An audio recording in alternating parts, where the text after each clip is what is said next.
I'm here to discuss wind energy. My opponent's claim was that wind energy in the United States is underutilized. His secondary claims were that distributed wind energy has the potential to produce significant amounts of clean energy.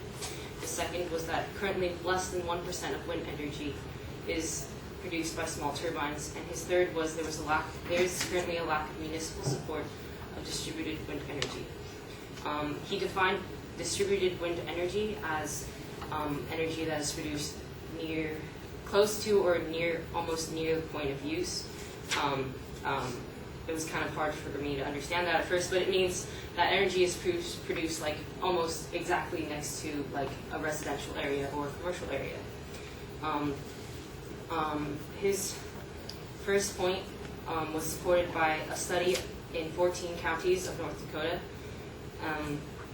and it was that 9% to 20% of residential monthly electrical needs could be met if 30% of residences had a small turbine.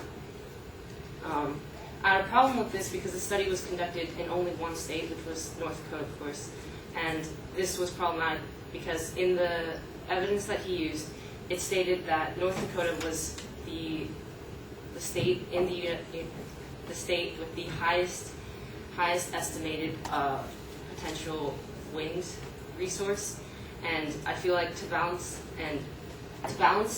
out this his evidence, it would have been better to average this with a state where the wind resource wasn't possibly as high, because a high estimation of 9 to 20% would give the highest estimation of the possible resources in the United States. He also supported his first claim that with evidence that the wind turbine market grew 53% in 2010.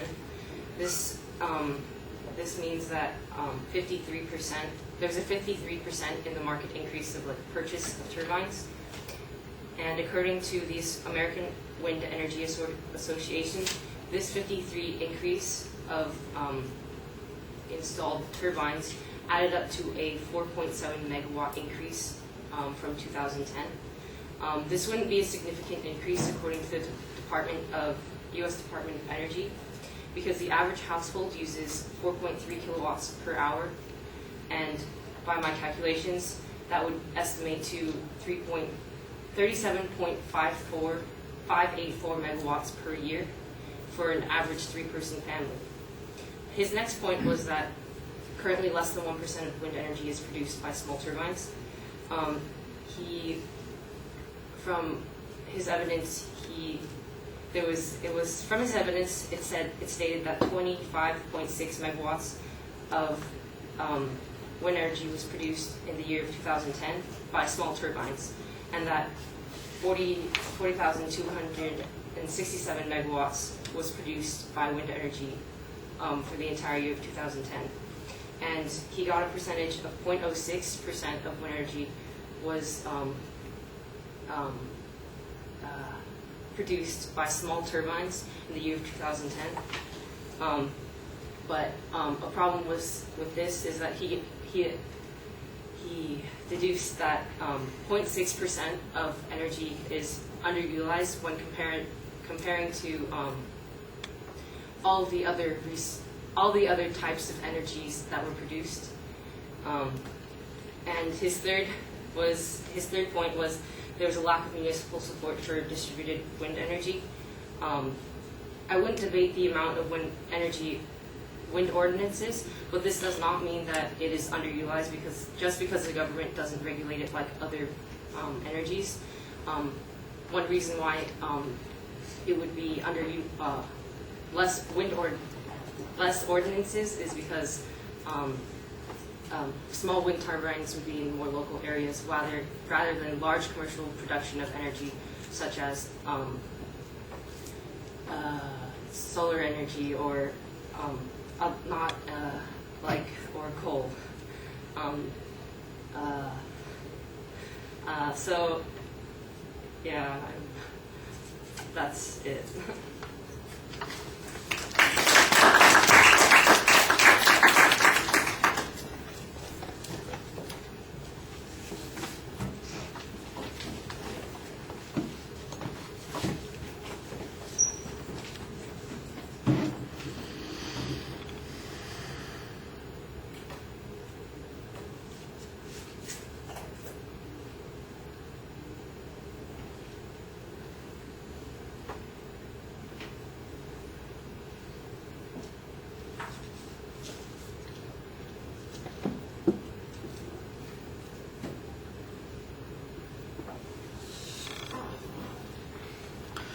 Right, all the structural stuff is fine. I do think that you need to explain a couple of things, because you do some criticism, for instance, of the advocate's inferences, but you don't always explain what that means. Does that mean that they have overestimated the potential impact? Does it mean that there's a substantial difference in the conclusion that we're drawing here? Sometimes it just sounds like you're pointing out a criticism as opposed to creating a challenge based on that criticism. The clearest place that I saw a contrast in the positions on your side versus what the advocate was talking about was when you talked about the increase in the turbines, that it's going to, potentially you could get 4.7 megawatts, and then you've done this analysis that says, well, the average home uses 4.3 kilowatts, which means that they need 37 megawatts a year, and I'm going, okay, I'm getting a little lost in the numbers here, but if it's the way you've described it, it comes out that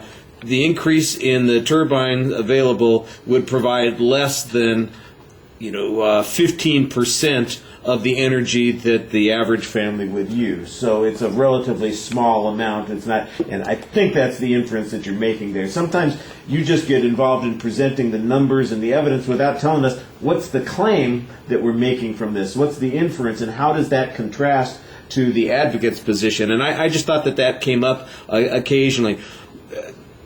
There's not really a challenge on some of the evidence. You seem to be taking some of what the advocate said as being literal, but I think we need to have a little bit more challenge on those particular inferences. And on the last point, you just sound like you weren't even sure what it was you were saying, and you just bailed out on it. So if you're not sure, believe me, I wasn't sure what was going on there either. All right. Thank you.